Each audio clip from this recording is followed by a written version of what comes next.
ముందుగా అందరికీ నమస్తే. నన్ను సబ్స్క్రైబ్ చేసి సపోర్ట్ చేసిన మీ అందరికీ ధన్యవాదాలు. అయితే మీరు సబ్స్క్రైబ్ చేసి మీరు సపోర్ట్ చేసి మీరు షేర్ చేసినందువల్ల అయితే నాకు కొంచెం అయితే గిరాకీ పెరిగింది. ఆ గిరాకీ పెరిగిన అమౌంట్లో అయితే చిన్న ఒక మంచి పని అయితే చేస్తా.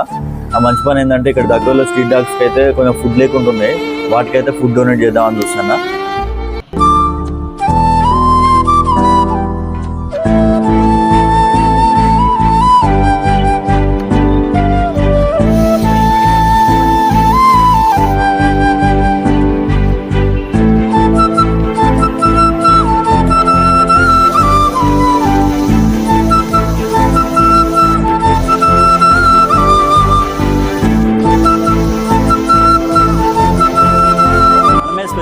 కాదు, మన స్ట్రీట్ డాగ్స్ కూడా స్పెషల్గా పెడదాం. మన స్ట్రీట్ డాగ్స్ అయితే మంచిగా చూసుకుందాం, వాళ్ళకి స్పెషల్గా అన్ని పెడదాం.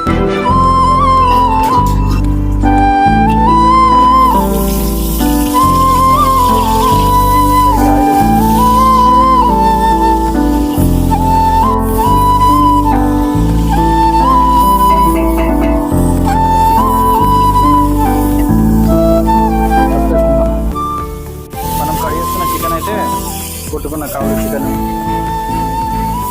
ఫస్ట్ కొంచెం ఫ్రై చేద్దాం. 2 కేజీ 2 కేజీ చికెన్, దాదాపు 3 కేజీ లెగ్స్. అది అంటే కాళ్ళు ఇప్పుడు కానీ అవి ఉండద్దు, గోర్లు నేల్స్ ఉంటే వీటికి మళ్ళీ ఇబ్బంది అవుతుంది, డైజెషన్ ప్రాబ్లం ఉంటుంది. 3 కేజీ రైస్ కొద్దిగా వేసుకుందాం, సాల్ట్ ఎక్కువ ఏం లేదు.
ఇలాగే నన్ను ఫాలో చేస్తూ సపోర్ట్ చేస్తూ ఉండండి. నాకు వచ్చిన అమౌంట్లో ఏదో ఒక మంచి పని అయితే చేస్తా. ఇంకా